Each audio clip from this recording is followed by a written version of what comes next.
Hi students, welcome back to Political Science class. ಆತ್ಮೀಯ ವಿದ್ಯಾರ್ಥಿಗಳೇ, ಈಗಾಗಲೇ ನಾವು ಕಳೆದ ವಿಡಿಯೋದಲ್ಲಿ ಚುನಾವಣೆ ಸುಧಾರಣೆಗಳಲ್ಲಿ ಎರಡನೇ ಒಂದು ಪ್ರಮುಖ ಸುಧಾರಣೆಯಾದ ಎಲೆಕ್ಟ್ರಾನಿಕ್ ವೋಟಿಂಗ್ ಮಷಿನ್ ವಿದ್ಯುನ್ಮಾನ ಮತಯಂತ್ರದ ಕುರಿತು ನಾವು ಈಗಾಗಲೇ ಕಳೆದ ವಿಡಿಯೋದಲ್ಲಿ ತಿಳಿದುಕೊಳ್ಳುತ್ತೀವಿ. ವಿದ್ಯಾರ್ಥಿಗಳೇ, ಚುನಾವಣಾ ಸುಧಾರಣೆಗಳಲ್ಲಿ ಇನ್ನೂ ಪ್ರಮುಖವಾಗಿ ಎರಡು ರೀತಿಯ ಸುಧಾರಣೆಗಳು ಬರುತ್ತವೆ. ಅವುಗಳನ್ನು ಇವತ್ತಿನ ವಿಡಿಯೋದಲ್ಲಿ ತಿಳಿದುಕೊಳ್ಳೋಣ ವಿದ್ಯಾರ್ಥಿಗಳೇ. ಹಾಗಾದರೆ ಎಲೆಕ್ಟ್ರಲ್ ರಿಫಾರ್ಮ್ಸ್ ಅಂದ ಕೂಡಲೇ, ಚುನಾವಣಾ ಸುಧಾರಣೆಗಳು ಅಂದ ಕೂಡಲೇ ಅದರಲ್ಲಿ ಬರುವಂಥ 3 ಮತ್ತು 4ನೇ ಚುನಾವಣಾ ಸುಧಾರಣೆಗಳನ್ನು ಇವತ್ತಿನ ವಿಡಿಯೋದಲ್ಲಿ ತಿಳಿದುಕೊಳ್ಳೋಣ ವಿದ್ಯಾರ್ಥಿಗಳೇ. ಹಾಗಾದರೆ ಇವತ್ತಿನ ವಿಡಿಯೋದಲ್ಲಿ ನಾವು ಏನೇನು ತಿಳ್ಕೊಳ್ತೀವಿ ಅನ್ನೋದನ್ನು ಸ್ವಲ್ಪ ನೋಡೋಣ. Third one, electoral reforms, mandatory disclosure of antecedents of the candidates ಅಂತಂದರೆ, ಚುನಾವಣಾ ಸುಧಾರಣೆಗಳಲ್ಲಿ ಬಂದಂಥ 3ನೇ ಒಂದು ಪ್ರಮುಖ ಸುಧಾರಣೆ ಯಾವುದಪ್ಪ ಅಂತಂದರೆ ವಿದ್ಯಾರ್ಥಿಗಳೇ, ಅಭ್ಯರ್ಥಿಗಳ ಹಿನ್ನೆಲೆಯ ಕಡ್ಡಾಯ ಘೋಷಣೆ ಬಗ್ಗೆ ನಾವು ತಿಳ್ಕೊಳ್ಬೇಕಾಗಿದೆ. ಅಭ್ಯರ್ಥಿಗಳ ಹಿನ್ನೆಲೆಯ ಕಡ್ಡಾಯ ಘೋಷಣೆಯಲ್ಲಿ ಪ್ರಮುಖವಾಗಿ 3 ರೀತಿಯ ವಿವರಗಳನ್ನು ಕಾಣ್ತೀವಿ.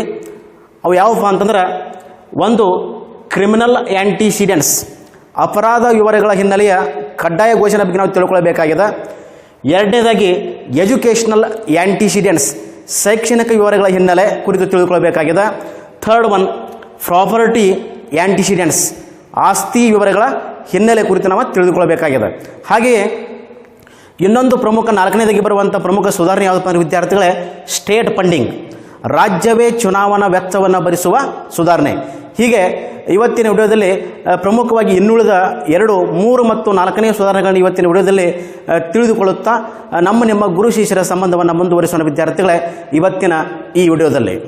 ಹಾಗಾದರೆ ಎಲೆಕ್ಟ್ರಲ್ ರಿಫಾರ್ಮ್ಸ್ ಅಂದ ಕೂಡಲೇ 3ನೇದಾಗಿ ಬರುವಂಥ ಪ್ರಮುಖ ಸುಧಾರಣೆ ಯಾವುದಪ್ಪ ಅಂದರೆ ವಿದ್ಯಾರ್ಥಿಗಳೇ, mandatory disclosure of antecedents of the candidates. ಅಂದರೆ ಚುನಾವಣಾ ಸುಧಾರಣೆಗಳಲ್ಲಿ ಬರುವಂಥ 3ನೇ ಒಂದು ಪ್ರಮುಖ ಸುಧಾರಣೆ ಯಾವುದಪ್ಪ ಅಂದರೆ ವಿದ್ಯಾರ್ಥಿಗಳೇ, ಅಭ್ಯರ್ಥಿಗಳ ಹಿನ್ನೆಲೆಯ ಕಡ್ಡಾಯ ಘೋಷಣೆ ಅಂದ ಕೂಡಲೇ ಸ್ವಲ್ಪ ಅದರ ಬಗ್ಗೆ ನಾವು ನೋಡಬೇಕಾಗ್ತದೆ ವಿದ್ಯಾರ್ಥಿಗಳೇ.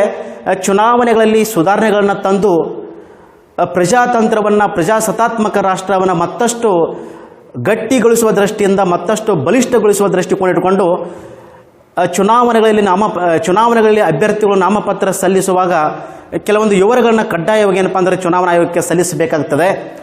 ಆ ವಿವರಗಳನ್ನ ನಾವು ಈ ಕೆಳಗಣತೆ ಒಂದೊಂದಾಗಿ ತಿಳಿದುಕೊಳ್ಳುತ್ತಾ ಹೋಗೋಣ ವಿದ್ಯಾರ್ಥಿಗಳೇ. ಇಲ್ಲಿ ಪ್ರಮುಖವಾಗಿ ಅಭ್ಯರ್ಥಿಗಳು ಕಡ್ಡಾಯವಾಗಿ ಸಲ್ಲಿಸುವಂತಹ ವಿವರಗಳನ್ನ ನಾವು ಗಮನಕ್ಕೆ ತೆಗೆದುಕೊಂಡು ನೋಡಿದಾಗ, ಇಲ್ಲಿ ಮೊದಲನೇದಾಗಿ ಬರುವಂಥ ಅಭ್ಯರ್ಥಿ ಸಲ್ಲಿಸುವಂಥ ವಿವರ ಯಾವುದಪ್ಪ ಅಂದರೆ ವಿದ್ಯಾರ್ಥಿಗಳೇ, ದ ಫಸ್ಟ್ ಒನ್, ಕ್ರಿಮಿನಲ್ ಆ್ಯಂಟಿಸಿಡೆಂಟ್ಸ್ ಅಂತಂದರೆ, ಅಭ್ಯರ್ಥಿಗಳ ಹಿನ್ನೆಲೆಯ ಕಡ್ಡಾಯ ಘೋಷಣೆಯಲ್ಲಿ ಬರುವಂಥ ಮೊದಲನೇ ಒಂದು ಪ್ರಮುಖ ಸಲ್ಲಿಸುವಂಥ ಘೋಷಣೆ ಯಾವುದಪ್ಪ ಅಂದರೆ ವಿದ್ಯಾರ್ಥಿಗಳೇ, ಅಪರಾಧ ವಿವರಗಳ ಹಿನ್ನೆಲೆಯ ಕಡ್ಡಾಯ ಘೋಷಣೆ. ಇದರ ಬಗ್ಗೆ ಸ್ವಲ್ಪ ನಾವು ನೋಡಬೇಕಾಗ್ತದೆ ವಿದ್ಯಾರ್ಥಿಗಳೇ. ಇಲ್ಲಿ ಪ್ರಮುಖ ವಿದ್ಯಾರ್ಥಿಗಳ ಬಹುತೇಕ ಚುನಾವಣೆಗಳ ವ್ಯವಸ್ಥೆ ಇವತ್ತು ರಾಜಕೀಯ ಅಪರಾಧೀಕರಣದಿಂದ ಸಂಪೂರ್ಣವಾಗಿ ಏನಪ್ಪ ಅಂದರೆ ಮಲಿನಗೊಂಡಿದೆ. ಅಂತಂದರೆ ಅಪರಾಧಿಗಳು, ಗುಂಡಾಗಳು, ರೌಡಿಗಳನ್ನು ನಾವು ಚುನಾವಣೆಗೆ ಪ್ರವೇಶ ಕೊಟ್ಟರೆ ಅವರು ಜೈಲಿನಲ್ಲಿ ಇರುವ ಬದಲು ರಾಜಕೀಯಕ್ಕೆ ಎಂಟ್ರಿ ಕೊಟ್ಟರೆ ಸಂಪೂರ್ಣವಾಗಿ ರಾಜಕೀಯ ಅಧೋಗತಿಗೆ ಇಳಿತದೆ. ಹೀಗಾಗಿ ನಾವು ಅಪರಾಧಿಗಳಿಗೆ ಶಾಸನಸಭೆಗೆ ಅವಕಾಶ ಕೊಟ್ಟದ್ದಾದ್ರೆ ಒಂದು ರೀತಿಯ ಶಾಸಕಾಂಗ ಅಥವಾ ಶಾಸನಸಭೆ ಏನಾಗುತ್ತಪ್ಪ ಅಂತಂದ್ರೆ, ಸಂಸತ್ತು ಮತ್ತು ಶಾಸನಸಭೆಯ ಪಕ್ಕದಲ್ಲಿ ಒಂದು ರೀತಿಯ ಕಾರಾಗೃಹವನ್ನು, ಒಂದು ರೀತಿಯ ಜೈಲುವನ್ನು ನಿರ್ಮಾಣ ಮಾಡಿದರೆ ಸಮಂಜಸ ಏನು ಅನಿಸೋದಿಲ್ಲ. ಅದಕ್ಕಾಗಿ ವಿದ್ಯಾರ್ಥಿಗಳೇ, ಅಪರಾಧಿಗಳನ್ನು, ಗುಂಡಾಗಳನ್ನು, ರೌಡಿಗಳನ್ನು ಚುನಾವಣೆಗೆ ಪ್ರವೇಶಿಸಲಿಕ್ಕೆ ತಡೆ ಹಿಡಿಲಿಕ್ಕೆ ಇದೊಂದು ರೀತಿಯ ಸುಧಾರಣೆ ತರುವಲ್ಲಿ ಪ್ರಮುಖವಾದ ಪಾತ್ರವನ್ನು ಚುನಾವಣಾ ಆಯೋಗ ಮಾಡ್ಯದ. ಇಲ್ಲಿ ವಿದ್ಯಾರ್ಥಿಗಳೇ, ಅಪರಾಧಿಗಳು ಚುನಾವಣೆಗೆ ಸ್ಪರ್ಧಿಸದಂತೆ ತಡೆ ಹಿಡಿಲಿಕ್ಕೆ, ಅಂದರೆ ಚುನಾವಣೆಗೆ ನಿಲ್ಲುವಂಥ ಅಭ್ಯರ್ಥಿ, ಚುನಾವಣೆಗೆ ಸ್ಪರ್ಧಿಸುವಂಥ ಅಭ್ಯರ್ಥಿ ಕಡ್ಡಾಯವಾಗಿ ತನ್ನ ಎಲ್ಲ ಅಪರಾಧ ವಿವರಗಳ ಹಿನ್ನೆಲೆಯ ಕಡ್ಡಾಯ ಘೋಷಣೆಯನ್ನು ಚುನಾವಣಾ ಆಯೋಗಕ್ಕೆ ಸಲ್ಲಿಸಬೇಕಾಗ್ತದೆ. ಒಂದು ವೇಳೆ ಸಲ್ಲಿಸದೇ ಇದ್ದರೆ ಆ ಅಭ್ಯರ್ಥಿಯ ನಾಮಪತ್ರವನ್ನು ಚುನಾವಣಾ ಆಯೋಗ ಸಂಪೂರ್ಣವಾಗಿ ತಿರಸ್ಕಾರ ಮಾಡ್ತೈತಿ. ಅಪರಾಧ ವಿವರಗಳ ಹಿನ್ನೆಲೆ ಕಡ್ಡಾಯ ಘೋಷಣೆ ಕುರಿತ ಕೂಡ ಭಾರತದ ಸುಪ್ರೀಂ ಕೋರ್ಟ್, ಭಾರತದ ಸರ್ವೋಚ್ಚ ನ್ಯಾಯಾಲಯ 2003ರಲ್ಲಿ ಏನಪ್ಪ ಅಂದ್ರೆ ಚುನಾವಣಾ ಆಯೋಗಕ್ಕೆ ಒಂದು ನಿರ್ದೇಶನ ಕೊಟ್ಟಿತ್ತು. ಚುನಾವಣೆಗೆ ಸ್ಪರ್ಧಿಸುವಂಥ ಅಭ್ಯರ್ಥಿಗಳಿಗೆ ಕಡ್ಡಾಯವಾಗಿ ಏನಪ್ಪ ಅಂತಂದ್ರೆ ಅವರು ನಾಮಪತ್ರವನ್ನು ಸಲ್ಲಿಸುವಂಥ ಸಂದರ್ಭದಲ್ಲಿ ಅದರ ಜೊತೆಗೆ ತನ್ನ ಎಲ್ಲ ಅಪರಾಧ ವಿವರಗಳ ಹಿನ್ನೆಲೆ ಆ ಅಭ್ಯರ್ಥಿ ಹೆಸರಲ್ಲಿ ಏನಾದರೂ ಬಾಕಿ ಅಪರಾಧಗಳು ಇದ್ದರೆ ಅದರ ಬಗ್ಗೆ ಸಂಪೂರ್ಣವಾದ ಮಾಹಿತಿಯನ್ನು ಒಂದು ಅಪ್ಡೇಟ್ ಮುಖಾಂತರ ಸಲ್ಲಿಸಬೇಕನ್ನುವ ಸಂದೇಶ ಕೂಡ ಸುಪ್ರೀಂ ಕೋರ್ಟ್ ಏನಪ್ಪ ಅಂದರೆ ಭಾರತ ಚುನಾವಣಾ ಆಯೋಗಕ್ಕೆ 2003ರಲ್ಲಿ ನಿರ್ದೇಶನ ಕೂಡ ಕೊಟ್ಟದ. ಅದರ ಅಡಿಯಲ್ಲಿ ಭಾರತದ ಚುನಾವಣಾ ಆಯೋಗ ನಾಮಪತ್ರವನ್ನು ಸಲ್ಲಿಸುವಾಗ ಕಂಪಲ್ಸರಿ ಕಡ್ಡಾಯವಾಗಿ ಏನಪ್ಪ ಅಂದ್ರೆ ಎಲ್ಲರೂ ತಮ್ಮ ಅಪರಾಧ ವಿವರಗಳ ಹಿನ್ನೆಲೆಯನ್ನು ಕುರಿತು ಮಾಹಿತಿ ಸಲ್ಲಿಸುವಂತಹ ವ್ಯವಸ್ಥೆಯನ್ನು ಕೂಡ ಘೋಷಣೆ ಮಾಡೈತಿ ಭಾರತದ ಚುನಾವಣಾ ಆಯೋಗ. ಇಲ್ಲಿ ಅಷ್ಟಾದರೂ ಕೂಡ ಇಲ್ಲಿ ಕೆಲವೊಂದು ಏನಪ್ಪ ಅಂತಂದ್ರೆ ಪ್ರಮುಖ ವಿದ್ಯಾರ್ಥಿಗಳೇ ಇಲ್ಲಿ ರಾಜಕೀಯ ಅಪರಾಧೀಕರಣಕ್ಕೆ ಒಳಪಟ್ಟಿರುವಂಥ ಅಭ್ಯರ್ಥಿಗಳನ್ನ ರಾಜಕೀಯದಿಂದ ಸಂಪೂರ್ಣವಾಗಿ ದೂರ ಇಡಬೇಕಂತ ತಿಳ್ಕೊಂಡ ಇಲ್ಲಿ ಹೋರಾಟವನ್ನು ನಾವು ಚಳವಳಿಯನ್ನು ಕೂಡ ಇಲ್ಲಿ ಕಾಣ್ತೀವಿ. ಈ ಚಿತ್ರದಲ್ಲಿ ಈ ಚಿತ್ರವನ್ನು ಕೂಡ ನೀವು ವೀಕ್ಷಣೆ ಮಾಡಬಹುದು. ಅರ್ಥ ಆಯ್ತು ರೀ. ಇಲ್ಲಿ ವಿದ್ಯಾರ್ಥಿಗಳೇ ಅಪರಾಧ ವಿವರಗಳ ಹಿನ್ನೆಲೆ ಘೋಷಣೆಯಲ್ಲಿ ಕೆಲವೊಂದು ಅನರ್ಹತೆಗಳಿದಾವೆ. ಇಲ್ಲಿ ಪಾರ್ಟ್ ಎಕ್ಸಾಂಪಲ್ ನಾವು ಗಮನಕ್ಕೆ ತೆಗೆದುಕೊಂಡು ನೋಡಬೇಕಾಗ್ತದೆ. So disqualification for criminal offences is provided in RV act 1951.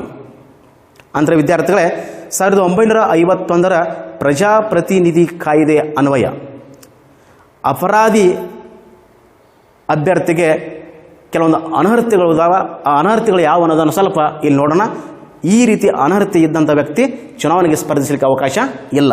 ಹಾಗಾದರೆ ಆ ಅನರ್ಹತೆಗಳನ್ನು ಸ್ವಲ್ಪ ನೋಡೋಣ. ಇಲ್ಲಿ ಪ್ರಮುಖವಾಗಿ the first one disqualification as for the act a person is disqualified from contesting election only on conviction by the court of law.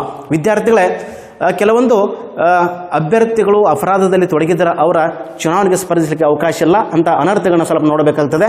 ಇಲ್ಲಿ ಮೊದಲನೇದಾಗಿ ಬರುವಂಥ ಪ್ರಮುಖ ಅನರ್ಹತೆ ಏನಪ್ಪ ಅಂತಂದ್ರೆ ಯಾವುದೇ ಅಪರಾಧಕ್ಕೆ ಸಂಬಂಧಪಟ್ಟಂತೆ ಅಭ್ಯರ್ಥಿ ವಿರುದ್ಧ ನ್ಯಾಯಾಲಯದಲ್ಲಿ ವಿಚಾರಣೆ ನಡೆಯುತ್ತಿದ್ದರೆ ಅಂಥ ಅಭ್ಯರ್ಥಿ ಚುನಾವಣೆಗೆ ಸ್ಪರ್ಧಿಸಲಿಕ್ಕೆ ಅವಕಾಶ ಇಲ್ಲ. ಅರ್ಥ ಆಯ್ತು ರೀ. ಇಲ್ಲಿ ಇಂಗ್ಲೀಷ್ ಪಾಯಿಂಟ್ಗೆ ಕನ್ನಡ ಪಾಯಿಂಟ್ಗೆ ಸ್ವಲ್ಪ ವ್ಯತ್ಯಾಸ ಇರ್ತಾವ್ರೆ, ಅದನ್ನು ನೀವು ಗಮನಿಸಬೇಕು. ಸ್ವಲ್ಪ ಹೆಚ್ಚು ಕಡಿಮೆ ವ್ಯತ್ಯಾಸ ಇರ್ತಾವೆ. ಇಲ್ಲಿ ಎರಡನೇದಾಗಿ ಬರುವಂಥ ಪ್ರಮುಖ ಅಂಶ cases fixed 6 months before election would lead to disqualification. ಅಂತಂದರೆ ವಿದ್ಯಾರ್ಥಿಗಳೇ ನಾಮಪತ್ರ ಸಲ್ಲಿಸುವ 6 ತಿಂಗಳ ಪೂರ್ವದಲ್ಲಿ ಆ ಅಭ್ಯರ್ಥಿ ಯಾವುದೇ ರೀತಿಯ ನ್ಯಾಯಾಲಯದಲ್ಲಿ ವಿಚಾರಣೆಯನ್ನು ಎದುರಿಸಿದ್ದರೆ ಅಥವಾ ಅಭ್ಯರ್ಥಿ ಹೆಸರಿನಲ್ಲಿ ಯಾವುದೇ ರೀತಿಯ ಬಾಕಿ ಅಪರಾಧಗಳು ಇದ್ದರೆ ಅಂಥ ಅಭ್ಯರ್ಥಿ ಚುನಾವಣೆಗೆ ಸ್ಪರ್ಧಿಸಲಿಕ್ಕೆ ಅವಕಾಶ ಇಲ್ಲ. ಇದು ಕೂಡ ಒಂದು ಅನರ್ಹತೆ ಅಂತ ತಿಳ್ಕೊಬೇಕಾಗ್ತದೆ. Number 3 one cases in which candidates have accused with the offence and sentenced for 2 or more years are disqualified to contest for election. ಅಂತಂದರೆ ವಿದ್ಯಾರ್ಥಿಗಳೇ ಇನ್ನೊಂದು ಅಪರಾಧಕ್ಕೆ ಸಂಬಂಧಪಟ್ಟಂಥ ಅಭ್ಯರ್ಥಿ ಅನರ್ಹತೆ ಯಾವುದಪ್ಪ ಅಂದರೆ ವಿದ್ಯಾರ್ಥಿಗಳೇ ಯಾವುದೇ ಅಪರಾಧಕ್ಕೆ ಸಂಬಂಧಪಟ್ಟಂತೆ ಆ ಅಭ್ಯರ್ಥಿ 2 ವರ್ಷ ಅಥವಾ ಅದಕ್ಕಿಂತ ಹೆಚ್ಚಿನ ಅವಧಿಯಲ್ಲಿ ಜೈಲು ಶಿಕ್ಷೆಯನ್ನು ಅನುಭವಿಸಿದ್ದರೆ ಅಥವಾ ಹೆಸರಿನಲ್ಲಿ ಯಾವುದೇ ರೀತಿಯ ಕ್ರಿಮಿನಲ್ ಅಪರಾಧ ಕುರಿತು ಆರೋಪ ಪಟ್ಟಿ ಇದ್ದರೆ ಅಂಥ ಅಭ್ಯರ್ಥಿ ಚುನಾವಣೆಗೆ ಸ್ಪರ್ಧಿಸಲಿಕ್ಕೆ ಅವಕಾಶ ಇಲ್ಲ. ಹೀಗಾಗಿ ಕಡ್ಡಾಯವಾಗಿ ಏನಪ್ಪ ಅಂದ್ರೆ ಚುನಾವಣೆಗೆ ಸ್ಪರ್ಧಿಸುವಂಥ ಅಭ್ಯರ್ಥಿ ತನ್ನ ಅಪರಾಧ ವಿವರಗಳ ಹಿನ್ನೆಲೆ ಕಡ್ಡಾಯ ಘೋಷಣೆಯನ್ನು ಚುನಾವಣಾ ಆಯೋಗಕ್ಕೆ ಸಲ್ಲಿಸಲೇಬೇಕು. ತದನಂತರ ಏನಪ್ಪ ಅಂದ್ರೆ ಆ ಚುನಾವಣಾ ಆಯೋಗ ಸಾರ್ವಜನಿಕ ಅಭಿಪ್ರಾಯ ಮುಂದೆ ತರ್ತೈತಿ. ಪತ್ರಿಕೆ ಮುಖಾಂತರ ಮಾಧ್ಯಮದ ಮುಖಾಂತರ ಸಾರ್ವಜನಿಕ ಅಭಿಪ್ರಾಯ ಮುಂದೆ ಇಡ್ತೈತಿ. ಅವಾಗ ಸಾರ್ವಜನಿಕರು ಏನಪ್ಪ ಅಂದ್ರೆ ಪರಿಗಣಿಸಿ ಯಾರು ಉತ್ತಮ ನಾಯಕರದಾರಲ್ಲ ಆ ಉತ್ತಮ ನಾಯಕರನ್ನ ಆಯ್ಕೆ ಮಾಡುವಲ್ಲಿ ಪ್ರಮುಖ ಪಾತ್ರವನ್ನು ಜನರು ಮಾಡುತ್ತಾರೆ. ಇದು ಮೊದಲನೇದಾಗಿ ಬರುವಂಥ ಪ್ರಮುಖ ಅಭ್ಯರ್ಥಿಗಳ ಹಿನ್ನೆಲೆಯ ಘೋಷಣೆಯಲ್ಲಿ ಬರುವಂಥ ಅಪರಾಧ ವಿವರಗಳ ಹಿನ್ನೆಲೆಯ ಕಡ್ಡಾಯ ಘೋಷಣೆ. ಇನ್ನು ನಂಬರ್ 2 ಎಜುಕೇಷನಲ್ ಆ್ಯಂಟಿಸಿಡೆಂಟ್ಸ್ ಶೈಕ್ಷಣಿಕ ವಿವರಗಳ ಹಿನ್ನೆಲೆ. ಅಂತಂದರೆ ಚುನಾವಣೆಗೆ ಸ್ಪರ್ಧಿಸುವಂಥ ಅಭ್ಯರ್ಥಿ ಕಡ್ಡಾಯವಾಗಿ ಏನಪ್ಪ ಅಂತಂದ್ರೆ ತನ್ನ ಎಲ್ಲ ಶೈಕ್ಷಣಿಕ ವಿವರಗಳ ಹಿನ್ನೆಲೆಯನ್ನು ಕಡ್ಡಾಯವಾಗಿ ಚುನಾವಣಾ ಆಯೋಗಕ್ಕೆ ಸಲ್ಲಿಸಬೇಕು. ಅಂದರೆ ಒಂದು ಉತ್ತಮ ನಾಯಕರನ್ನು ಒಂದು ಉತ್ತಮ ಪ್ರತಿನಿಧಿಯನ್ನು ಶಾಸನಸಭೆಗೆ ನಾವು ಆರಿಸಿ ಕಳಿಸಬೇಕಾದ್ರೆ ಆ ಅಭ್ಯರ್ಥಿ ಸುಶಿಕ್ಷಿತನಾಗಿರಬೇಕು. ಅವ ನಾಮಪತ್ರ ಸಲ್ಲಿಸುವುದರ ಜೊತೆಗೆ ತನ್ನ ಎಲ್ಲ ಶೈಕ್ಷಣಿಕ ವಿವರಗಳ ಹಿನ್ನೆಲೆ ಕಡ್ಡಾಯವಾಗಿ ಏನಪ್ಪ ಅಂದ್ರೆ ಭಾರತದ ಚುನಾವಣಾ ಆಯೋಗಕ್ಕೆ ಸಲ್ಲಿಸಬೇಕು. ಅರ್ಥ ಆಯ್ತು ರೀ. ಈಗಾಗಲೇ ಹಿಂದೆ ಭಾರತ ಸಂವಿಧಾನ ಎಲ್ಲ ರೀತಿಯ ಸಾಮಾನ್ಯ ಅರ್ಹತೆಗಳನ್ನು ಕೂಡ ಗೊತ್ತುಪಡಿಸಿದೆ. ಆದರೆ ಸಂವಿಧಾನಬದ್ಧವಾಗಿ ಶೈಕ್ಷಣಿಕ ಅರ್ಹತೆಯನ್ನು ನಿಗದಿಪಡಿಸಿಲ್ಲ. ಅರ್ಥ ಆಯ್ತು ರೀ. ಶೈಕ್ಷಣಿಕ ಅರ್ಹತೆ ಕುರಿತು ಎಲ್ಲಿ ಕೂಡ ನಿಗದಿಪಡಿಸಿಲ್ಲ. ಆದರೆ ಒಬ್ಬ ಉತ್ತಮ ಶಾಸನಸಭೆಯ ಸದಸ್ಯನಾಗಬೇಕಾದ್ರೆ, ಲೋಕಸಭೆಯ ಸದಸ್ಯನಾಗಬೇಕಾದ್ರೆ, ರಾಜ್ಯಸಭೆಯ ಸದಸ್ಯನಾಗಬೇಕಾದ್ರೆ, ವಿಧಾನಸಭೆಯ ಸದಸ್ಯನಾಗಬೇಕಾದ್ರೆ ಅವನು ಉತ್ತಮ ಶಿಕ್ಷಿತನಾಗಿರಬೇಕು, ಉತ್ತಮ ಶಿಕ್ಷಣವನ್ನು ಪಡೆದುಕೊಂಡಿರಬೇಕು. ಆ ದೃಷ್ಟಿಕೋನ ಇಟ್ಕೊಂಡು ಅವನು ನಾಮಪತ್ರ ಸಲ್ಲಿಸುವಂಥ ಸಂದರ್ಭದಲ್ಲಿ ಕಡ್ಡಾಯವಾಗಿ ನಾಮಪತ್ರದ ಜೊತೆಗೆ ತನ್ನ ಶೈಕ್ಷಣಿಕ ವಿವರಗಳ ಹಿನ್ನೆಲೆ ಕಡ್ಡಾಯವಾಗಿ ಸಲ್ಲಿಸಬೇಕು. ಈಗಾಗಲೇ ಭಾರತ ಚುನಾವಣೆಗೆ ಕೂಡ ಘೋಷಣೆ ಮಾಡ್ತಾ ಇದೆ. ಇನ್ನು ಮುಂಬರುವ ಗ್ರಾಮ ಪಂಚಾಯತಿ ಚುನಾವಣೆಗೆ ಅಟ್ಲೀಸ್ಟ್ ಕಡ್ಡಾಯವಾಗಿ PUC ದ್ವಿತೀಯ ವರ್ಷ ಆಗಬೇಕು, ಪದವಿ ಪೂರ್ವ ಶಿಕ್ಷಣವನ್ನು ಪಡೆದುಕೊಳ್ಳಬೇಕು, ಅಟ್ಲೀಸ್ಟ್ PU ಸೆಕೆಂಡರಿ ಆಗಿರಬೇಕು ಅನ್ನುವ ಚರ್ಚೆ ತೀರ್ಮಾನಗಳು ನಡೀತಾ ಇದ್ದಾವೆ. ಖಂಡಿತವಾಗಿ ಮುಂಬರುವ ದಿನಗಳಲ್ಲಿ ಅವು ಕಡ್ಡಾಯವಾಗಿ ಇಂತಿಷ್ಟ ಶಿಕ್ಷಣ ಅನ್ನೋದು ಕಡ್ಡಾಯವಾಗಿ ಬರ್ತದೆ ಅನ್ನೋದನ್ನು ಕೂಡ ನಾವು ಕಾದು ನೋಡಬೇಕಾಗಿದೆ. ಅದು ಬಂತಂದ್ರೆ ಅಗದಿ ಒಬ್ಬ ಉತ್ತಮ ನಾಯಕ, ಒಬ್ಬ ಉತ್ತಮ ಸಮರ್ಥ ನಾಯಕನ ಆಯ್ಕೆ ಮಾಡಲಿ ಪ್ರಮುಖ ಪಾತ್ರವನ್ನು ಜನಾಭಿಪ್ರಾಯ ಮಾಡ್ತದೆ. ತದನಂತರ ಈ ಶೈಕ್ಷಣಿಕ ಅರ್ಹತೆ ಸ್ವೀಕರಿಸಿದ ನಂತರ ಭಾರತ ಚುನಾವಣಾ ಏನಪ್ಪ ಅಂದ್ರೆ ಸಾರ್ವಜನಿಕರ ಗಮನಕ್ಕೆ ತರ್ತೈತಿ, ಪತ್ರಿಕೆ ಮುಖಾಂತರ, ಮಾಧ್ಯಮ ಮುಖಾಂತರ ಮುಂದಿರ್ತೈತಿ. ಆ ಸಾರ್ವಜನಿಕರನ್ನು ಪರಿಗಣಿಸಿ ಅದರ ಯಾರು ಯೋಗ್ಯದಾರಲ್ಲ, ಯಾರು ಉತ್ತಮದಾರಲ್ಲ ಅಂಥ ನಾಯಕನನ್ನು ಆಯ್ಕೆ ಮಾಡುವಲ್ಲಿ ಪ್ರಮುಖವಾದ ಪಾತ್ರವನ್ನು ಶೈಕ್ಷಣಿಕ ಅರ್ಹತೆ ಕೂಡ ಪ್ರಮುಖವಾದ ಪಾತ್ರ ವಹಿಸ್ತದೆ. ಹೀಗಾಗಿ ಎರಡನೇದಾಗಿ ಬರುವಂಥ ಪ್ರಮುಖ ಹಿನ್ನೆಲೆ ಯಾವುದಪ್ಪ ಅಂತಂದ್ರೆ ಶೈಕ್ಷಣಿಕ ವಿವರಗಳ ಹಿನ್ನೆಲೆ ಕೂಡ ಪ್ರಮುಖವಾದ ಪಾತ್ರ ವಹಿಸ್ತೈತೆ. ಇದು ಕಡ್ಡಾಯವಾಗಿ ಆಗಬೇಕು. ಶೈಕ್ಷಣಿಕ ವಿವರಗಳ ಇಲ್ಲದಿದ್ದರೆ ಅನಕ್ಷರಸ್ಥರು, ಅಜ್ಞಾನವಂತ ವ್ಯಕ್ತಿ ಕೈಯಾಗ ನಾವು ಅಧಿಕಾರವನ್ನು ಕೂಡ ಬೇಕಾಗುತ್ತದೆ. ಇದನ್ನು ತಪ್ಪಿಸಬೇಕಾದ್ರೆ ಶೈಕ್ಷಣಿಕ ವಿವರಗಳ ಹಿನ್ನೆಲೆ ಕಡ್ಡಾಯವಾಗಿ ಸಲ್ಲಿಸಲೇಬೇಕು. ಅರ್ಥ ಆಯ್ತು ರೀ? ಈ ನಮ್ಮದು ಕಡ್ಡಾಯವಾಗಿ ಆಗಬೇಕು. ಇದು ಕೂಡ ಇನ್ನೊಂದು ಪ್ರಮುಖ ಶೈಕ್ಷಣಿಕ ವಿವರಗಳ ಹಿನ್ನೆಲೆ ಅಂತ ನಾವು ತಿಳ್ಕೊಳ್ಬೇಕಾಗ್ತದೆ. ನಂಬರ್ 3, ಪ್ರಾಪರ್ಟಿ ಆಂಟಿಸಿಡೆಂಟ್ಸ್, ಆಸ್ತಿ ವಿವರಗಳ ಹಿನ್ನೆಲೆ. ಬಹುತೇಕ ಚುನಾವಣೆಗಳು ಇವತ್ತು ಆಸ್ತಿ ಮತ್ತು ಹಣದ ಮೇಲೆ ನಿಂತಿವೆ ಅಂದರೆ ತಪ್ಪಾಗಲಿಕ್ಕೆ ಸಾಧ್ಯ ಇಲ್ಲ. ಯಾರ ಕಡೆ ಹಣ ಐತಿ, ಯಾರ ಕಡೆ ಆಸ್ತಿ ಐತಿ, ಅವ್ರೇನಪ್ಪ ಅಂದ್ರೆ ಚುನಾವಣೆ ನಿಲ್ತಾರೋ, ಚುನಾವಣೆ ಗೆದ್ದು ಬರ್ತಾರೆ. ಇಲ್ಲಿ ಯಾರಿಗೆ ಅನ್ಯಾಯ ಆಗತ್ತಪ್ಪ ಅಂದ್ರೆ ವಿದ್ಯಾರ್ಥಿಗಳೇ, ಯಾರ ಜ್ಞಾನವಂತರದಾರಲ್ಲ, ಯಾರ ಬುದ್ಧಿವಂತರದಾರಲ್ಲ, ಯಾರ ಅಗದಿ ಆಡಳಿತದ ಬಗ್ಗೆ ಜ್ಞಾನವನ್ನು ಹೊಂದಿದಾರಲ್ಲ, ಯಾರ ಅನುಭವಿಸ್ತಿರದಾರಲ್ಲ, ಅವರು ಇದರಿಂದ ಸಂಪೂರ್ಣವಾಗಿ ವಂಚಿತರಾಗದಾರ. ಹೀಗಾಗಿ ಇಲ್ಲಿ ಪ್ರಮುಖವಾಗಿ ಬುದ್ಧಿವಂತ, ಜ್ಞಾನವಂತ, ಆಡಳಿತ ಜ್ಞಾನವನ್ನು ಹೊಂದಿರುವಂಥ ವ್ಯಕ್ತಿಗಳಿಗೆ ಅವಕಾಶ ಸಿಗುವ ದೃಷ್ಟಿಕೋನ ಇಟ್ಟುಕೊಂಡು, ಆಸ್ತಿಯ ಭಾರವನ್ನು ಕಡಿಮೆ ಮಾಡುವ ದೃಷ್ಟಿಕೋನ ಇಟ್ಟುಕೊಂಡು ಅಭ್ಯರ್ಥಿ, ಚುನಾವಣೆ ನಿಲ್ಲುವಂಥ ಅಭ್ಯರ್ಥಿ ಕಡ್ಡಾಯವಾಗಿ ತಾನು ನಾಮಪತ್ರ ಸಲ್ಲಿಸುವಂಥ ಸಂದರ್ಭದಲ್ಲಿ ತನ್ನ ಆಸ್ತಿಯ ವಿವರಗಳ ಹಿನ್ನೆಲೆಯನ್ನು ಕೂಡ ಸಲ್ಲಿಸಬೇಕಾಗುತ್ತದೆ. ತನ್ನ ಕುಟುಂಬದ ಸದಸ್ಯರ ಚರಾಸ್ತಿ, ಸ್ಥಿರಾಸ್ತಿ, ತನ್ನ ಆಸ್ತಿ ಎಷ್ಟೈತಿ ಅದರ ಬಗ್ಗೆ ಸಂಪೂರ್ಣವಾದ ಮಾಹಿತಿಯನ್ನು ನಾಮಪತ್ರ ಸಲ್ಲಿಸುವಂಥ ಸಂದರ್ಭದಲ್ಲಿ ಭಾರತದ ಚುನಾವಣಾ ಆಯೋಗಕ್ಕೆ ಚುನಾವಣೆಗೆ ನಿಲ್ಲುವಂಥ ಅಭ್ಯರ್ಥಿ ಕಡ್ಡಾಯವಾಗಿ ಸಲ್ಲಿಸಲೇಬೇಕು. ಆವಾಗ ಅವನ ಆಸ್ತಿ ಪಾಸ್ತಿ ಪ್ರಾಮಾಣಿಕದಾನೋ ಅಥವಾ ನಿಷ್ಠಾವಂತದಾನೋ ಅಥವಾ ನಿಷ್ಠಾವಂತ ಇಲ್ಲೋ ಅನ್ನೋದನ್ನು ಪರಿಗಣಿಸಿ ಸಾರ್ವಜನಿಕರು ಏನಪ್ಪ ಅಂದ್ರೆ ಅದರ ಬಗ್ಗೆ ಮಾಹಿತಿ ಪಡ್ಕೊಂಡು ಆ ಉತ್ತಮ ಯೋಗ್ಯ ಅಭ್ಯರ್ಥಿ ಎದ್ದಂದ್ರೆ ಅವನನ್ನು ಚುನಾವಣೆಯಲ್ಲಿ ಆರಿಸಿ ತರುವಂಥ ಕೆಲಸ ಕಾರ್ಯವನ್ನು ಜನರು ಮಾಡ್ತಾರೆ. ಹೀಗಾಗಿ ಅಭ್ಯರ್ಥಿಗಳು ನಾಮಪತ್ರ ಸಲ್ಲಿಸುವಂಥ ಸಂದರ್ಭದಲ್ಲಿ ತಮ್ಮ ಎಲ್ಲ ಆಸ್ತಿ ವಿವರಗಳ ಹಿನ್ನೆಲೆಯನ್ನು ಸಲ್ಲಿಸುವುದು ಕೂಡ ಇನ್ನೊಂದು ಪ್ರಮುಖ ಹಿನ್ನೆಲೆಯ ವಿವರ ಆಗಿದೆ ಅಂತ ನಾವು ಭಾವಿಸಬೇಕಾಗುತ್ತದೆ. ಅರ್ಥ ಆಯ್ತು ರೀ? ಇಷ್ಟು ನಾವು ಪ್ರಮುಖವಾಗಿ ಭಾರತದ ಚುನಾವಣಾ ಸುಧಾರಣೆಗಳಲ್ಲಿ ಬರುವಂಥ ಮೂರನೇ ಒಂದು ಪ್ರಮುಖ ಸುಧಾರಣೆ ಬಗ್ಗೆ ತಿಳ್ಕೊಬೋದು ವಿದ್ಯಾರ್ಥಿಗಳೇ. ಇನ್ನೊಂದು ಸುಧಾರಣೆ ಐತಿ ವಿದ್ಯಾರ್ಥಿಗಳು. ನಾಲ್ಕನೇದಾಗಿ ಭಾರತದ ಚುನಾವಣಾ ಸುಧಾರಣೆಗಳಲ್ಲಿ ಬರುವಂಥ ಇನ್ನೊಂದು ಪ್ರಮುಖ ಸುಧಾರಣೆ ಯಾವುದಪ್ಪ ಅಂದರೆ ವಿದ್ಯಾರ್ಥಿಗಳೇ, next one, 4th one, state funding ಅಂತಂದರೆ ರಾಜ್ಯವೇ ಚುನಾವಣಾ ವೆಚ್ಚವನ್ನು ಭರಿಸುವ ಸುಧಾರಣೆ. ನಾಲ್ಕನೇದಾಗಿ ಬರುವಂಥ ಪ್ರಮುಖ ಸುಧಾರಣೆ ರಾಜ್ಯವೇ ಚುನಾವಣಾ ವೆಚ್ಚವನ್ನು ಭರಿಸುವ ಸುಧಾರಣೆ. ಇದರ ಬಗ್ಗೆ ನಾವು ಸ್ವಲ್ಪ ತಿಳ್ಕೊಬೇಕಾಗ್ತೈತಿ ವಿದ್ಯಾರ್ಥಿಗಳೇ. ಬಹುತೇಕ ಇಂದಿನ ಚುನಾವಣೆಗಳು ಏನಪ್ಪ ಅಂತಂದ್ರೆ ಹಣ ಮತ್ತು ಆಸ್ತಿ ಮತ್ತು ಆಮಿಷಗಳ ಮೇಲೆ ನಿರ್ಧಾರವಾಗುತ್ತವೆ. ಯಾರ ಬಳಿ ಹಣ, ಯಾರ ಬಳಿ ಆಸ್ತಿ ಐತಿ ಅಂಥ ವ್ಯಕ್ತಿಗಳು ಏನಪ್ಪ ಚುನಾವಣೆ ಎತ್ತುಕೊಂಡು ಚುನಾವಣೆ ಗೆದ್ದು ಬರುವಂಥ ಯೋಚನೆಗಳನ್ನು ಕಾಣ್ತಾ ಇದ್ದೇವೆ. ಇಲ್ಲಿ ಬುದ್ಧಿವಂತ ವ್ಯಕ್ತಿ, ಜ್ಞಾನವಂತ ವ್ಯಕ್ತಿ, ರಾಜಕೀಯ ಪರಿಜ್ಞಾನ ಹೊಂದಿರುವಂಥ ವ್ಯಕ್ತಿ, ಆಡಳಿತದ ಬಗ್ಗೆ ಅನುಭವ ಹೊಂದಿರುವಂಥ ವ್ಯಕ್ತಿ ಸಂಪೂರ್ಣವಾಗಿ ಏನಪ್ಪ ಅಂದ್ರೆ ವಂಚಿತನಾಗ್ತಾನ. ಯಾಕಪ್ಪ? ಹಣದ ಸಮಸ್ಯೆ, ಆಸ್ತಿಯ ಸಮಸ್ಯೆ. ಅವನ ಕಡೆ ಹಣ ಇರೋದಿಲ್ಲ, ಜ್ಞಾನ ಇರ್ತೈತಿ, ಆಡಳಿತದ ಬಗ್ಗೆ ರಾಜಕೀಯ ಜ್ಞಾನ ಇರ್ತೈತಿ, ಅನುಭವ ಇರ್ತೈತಿ, ಪರಿಜ್ಞಾನ ಇರ್ತೈತಿ, ಎಲ್ಲ ರೀತಿ ಅವ್ನಿಗೆ ಇರ್ತೈತಿ. ಬಟ್ ಚುನಾವಣೆ ನಿಲ್ಲುಕೊಳ್ಳೋಕೆ ಅವ್ನಿಗೆ ಆಗುವುದಿಲ್ಲ. ಯಾಕಪ್ಪ? ಹಣದ ಕೊರತೆ, ಆಸ್ತಿ ಕೊರತೆ. ಹೀಗಾಗಿ ಅಂಥ ವ್ಯಕ್ತಿಗಳಿಗೆ, ಬುದ್ಧಿವಂತ ವ್ಯಕ್ತಿಗಳಿಗೆ, ಉತ್ತಮ ನಾಯಕರಿಗೆ, ಉತ್ತಮ ಪ್ರಜ್ಞಾವಂತ ಪ್ರತಿನಿಧಿಗಳಿಗೆ, ಉತ್ತಮ ಪ್ರಜ್ಞಾವಂತ ಆಡಳಿತದ ಅನುಭವಿಸ್ತಾರೆ ಏನಪ್ಪ ಅಂದ್ರೆ ಅನ್ಯಾಯ ಆಗಬಾರದು ಅನ್ನುವ ದೃಷ್ಟಿಕೋನ ಇಟ್ಟುಕೊಂಡು, ಅವರು ಚುನಾವಣೆಯಿಂದ ದೂರ ಇರಬಾರ್ದು ಅನ್ನೋ ದೃಷ್ಟಿಕೋನ ಇಟ್ಟುಕೊಂಡು ಇಲ್ಲಿ ಪ್ರಮುಖವಾಗಿ ಏನಪ್ಪ ಅಂದ್ರೆ ಪ್ರಜ್ಞಾವಂತ, ಬುದ್ಧಿವಂತ ಅಭ್ಯರ್ಥಿಗಳಿಗೆ ಅನುಕೂಲ ಆಗಲಿ ಅನ್ನೋ ದೃಷ್ಟಿಕೋನ ಇಟ್ಕೊಂಡು ಏನಪ್ಪ ಅಂತಂದ್ರೆ ರಾಜ್ಯವೇ ಚುನಾವಣಾ ವೆಚ್ಚವನ್ನು ಭರಿಸಬೇಕಂತ ತಿಳ್ಕೊಂಡ ಕೆಲವೊಂದು ಸಮಿತಿಗಳು ಏನಪ್ಪ ಅಂದ್ರೆ ಚುನಾವಣಾ ಆಯೋಗಕ್ಕೆ ಶಿಫಾರಸು ಮಾಡ್ತಾವೆ. ಅವು ಯಾವ ಸಮಿತಿಪ್ಪ ಅಂತಂದ್ರೆ ಒಂದು ವಾಂಚು ಸಮಿತಿ,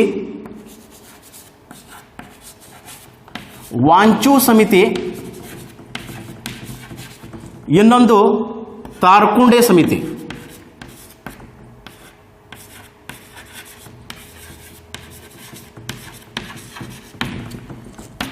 ಇವು ಪ್ರಮುಖವಾಗಿ ಏನಪ್ಪ ಅಂದ್ರೆ ರಾಜ್ಯವೇ ಚುನಾವಣಾ ವೆಚ್ಚವನ್ನು ಭರಿಸಬೇಕಂತ ತಿಳ್ಕೊಂಡು ಭಾರತೀಯ ಚುನಾವಣೆಗೆ ಶಿಫಾರಸು ಮಾಡ್ತಾವ ಸಮಿತಿಗಳು ಯಾವಪ್ಪ ಅಂತಂದ್ರೆ ಒಂದು ವಾಂಚು ಸಮಿತಿ, ಇನ್ನೊಂದು ತಾರ್ಕುಂಡೆ ಸಮಿತಿ.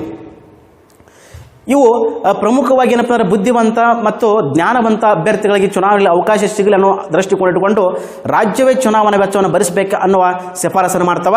ಇದರ ಜೊತೆಗೆ ಇನ್ನೊಂದು ಪ್ರಮುಖ ಸಮಿತಿ ಇದೆ ವಿದ್ಯಾರ್ಥಿಗಳೇ, ಆ ಸಮಿತಿ ಯಾವುದಪ್ಪ ಅಂತಂದ್ರೆ ಇಂದ್ರಜಿತ್ ಗುಪ್ತಾ ಸಮಿತಿ. ಅದು ಕೂಡ ಪ್ರಮುಖವಾದ ಪಾತ್ರ ವಹಿಸ್ತೈತಿ. ಇಂದ್ರಜಿತ್ ಗುಪ್ತಾ ಸಮಿತಿ ಇದು 1998ರಲ್ಲಿ ಸ್ಥಾಪನೆ ಆಗ್ತೈತಿ. ಇಂದ್ರಜಿತ್ ಗುಪ್ತಾ ಕಮಿಟಿ ಇದು 1998ರಲ್ಲಿ ಸ್ಥಾಪನೆ ಆಗೈತಿ.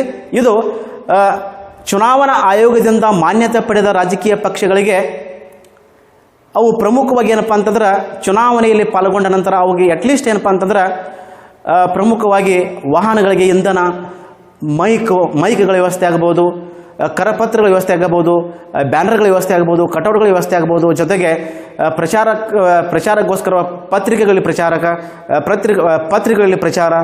ಮಾಧ್ಯಮಗಳಲ್ಲಿ ಪ್ರಚಾರ ಮಾಡೋದಕ್ಕಾಗಿ ಅಟ್ಲೀಸ್ಟ್ ಏನಪ್ಪ ಅಂದ್ರೆ ರಾಜ್ಯವೇ ಚುನಾವಣಾ ವೆಚ್ಚವನ್ನು ಭರಿಸಬೇಕನ್ನುವ ದೃಷ್ಟಿಕೋನ ಇಟ್ಟುಕೊಂಡು ಸ್ಥಾಪಿಸಲ್ಪಟ್ಟಂಥ ಸಮಿತಿಯೇ ಇಂದ್ರಜಿತ್ ಗುಪ್ತಾ ಕಮಿಟಿ. ಇದನ್ನು 1998ರಲ್ಲಿ ಅಸ್ತಿತ್ವಕ್ಕೆ ಬಂದಿತ್ತು. ಅಂದ್ರೆ ರಾಜ್ಯವೇ ಚುನಾವಣಾ ವೆಚ್ಚವನ್ನು ಭರಿಸಬೇಕನ್ನುವ ದೃಷ್ಟಿಕೋನ ಇಟ್ಟುಕೊಂಡು ಅಸ್ತಿತ್ವಕ್ಕೆ ಬಂದಿರುವಂಥ ಸಮಿತಿ ಇಂದ್ರಜಿತ್ ಗುಪ್ತಾ ಸಮಿತಿ 1998ರಲ್ಲಿ ಇದು ಅಸ್ತಿತ್ವಕ್ಕೆ ಬರ್ತದೆ. ಅಂದ್ರೆ ಪ್ರಜ್ಞಾವಂತ ಜ್ಞಾನವಂತ ಅಭ್ಯರ್ಥಿಗಳಿಗೆ ಅನುಕೂಲ ಆಗಲಿ ಅನ್ನುವ ದೃಷ್ಟಿಕೋನ ಇಟ್ಟುಕೊಂಡು ಅಸ್ತಿತ್ವಕ್ಕೆ ಬಂದಿರುವಂಥ ಕಮಿಟಿಯೇ ಇಂದ್ರಜಿತ್ ಗುಪ್ತಾ ಸಮಿತಿ. ಇದು ಇಂದ್ರಜಿತ್ ಗುಪ್ತಾ ಸಮಿತಿ. ಇಲ್ಲಿ ಇಂದ್ರಜಿತ್ ಗುಪ್ತಾ ಅವರನ್ನು ಕೂಡ ನೀವು ಕಾಣಬಹುದು ವಿದ್ಯಾರ್ಥಿಗಳ ಕ್ಷೇತ್ರದಲ್ಲಿ. ಇಂದ್ರಜಿತ್ ಗುಪ್ತಾ ಸಮಿತಿ ಪ್ರಮುಖ 3 ಜನ ಸದಸ್ಯರು ಒಳಗೊಂಡೈತಿ. ಆ ಸದಸ್ಯರು ಯಾರಪ್ಪ ಅನ್ನೋದು ಸ್ವಲ್ಪ ನೋಡೋಣ ನಾವು. ಡಾಕ್ಟರ್ ಮನಮೋಹನ್ ಸಿಂಗ್, ದಿಗ್ವಿಜಯ್ ಸಿಂಗ್, ಸೋಮನಾಥ್ ಚಟರ್ಜಿ. ಇಂದ್ರಜಿತ್ ಗುಪ್ತಾ ಸಮಿತಿ ಪ್ರಮುಖ 3 ಜನ ಸದಸ್ಯರನ್ನು ಒಳಗೊಂಡದ.